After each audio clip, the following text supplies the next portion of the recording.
ಯಾಕೆ ಹಾಡ್ದೆ ಅಂದ್ರೆ ನಾವೆಲ್ಲ ಸೇರಿ ಗಣಪತಿ ಏನೋ ಇಟ್ಟಿವಿ, ಆದ್ರೆ ಗಣಪತಿ ನಮಗೇನ್ ಇಡ್ತಾನೆ ಅದನ್ನ ನೋಡ್ಬೇಕಂತ ಕಾಣ್ತದೆ.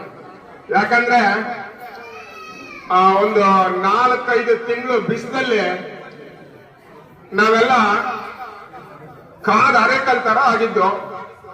ಈಗ 4 ತಿಂಗಳಾಯ್ತು ಮಳೆ ಬಂತ, ಬಾಡಿ ಹೋದ ಕೊತ್ತಂಬರಿ ವಾರಕ್ಕೆ 2 ಸರಿ ನಿಮ್ಮ ದೇವನಿಗೆ ಲೈನ್ ಬರ್ತೀನಿ.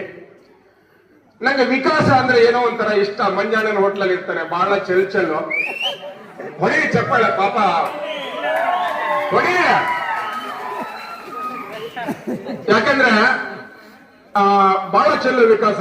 ವಿಕಾಸದಲ್ಲಿ ಶಾಲೆಗೆ ಹೋಗ್ಲಾನ ಅಂದ್ರೆ ನಂಗೆ ಇಷ್ಟ ಆದಾಗ ಹೋಗ್ತೀನಿ ಅಂತ ನಾವು ಶಾಲೆ ಇದ್ದಾಗ ಹೋಗುದಿಲ್ಲಂತ. ಅವನಿಗೊಂದು ಪ್ರಶ್ನೆ ಕೇಳಿದೆ ನಾನು, ಕೇಳಬಾರ್ದಿತ್ತು ಅಂತ ಆಮೇಲೆ ಅನಿಸ್ತು. ಅಲ್ಲ ವಿಕಾಸ, ನೀವೊಂದು ಪ್ರಶ್ನೆ ಕೇಳ್ತೀನಿ. 1 kg ಟೊಮೆಟೊಗೆ 5 ರೂಪಾಯಿ ಆದ್ರೆ 5 kg ಟೊಮೆಟೊಗೆ ಎಷ್ಟು ಅಂದೆ.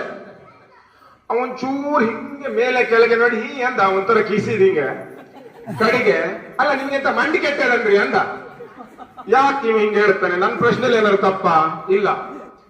ಅಲ್ಲ, ನರೇಶ್ ಅಣ್ಣನ ಅಂಗಡಿ ಟೊಮೆಟೊ 40 ರೂಪಾಯಿ, ರವೀಶ್ ಅಣ್ಣನ ಅಂಗಡಿ 40 ರೂಪಾಯಿ, ಕಿಟ್ಟಣ್ಣ ಅಶೋಕ್ ಅಣ್ಣನ ಅಂಗಡಿಲ 40 ರೂಪಾಯಿ, ಹೋಗಿ ತೀರ್ಥಹಳ್ಳಿ ಒಂದು 5 ರೂಪಾಯಿ ಕಮ್ಮಿ.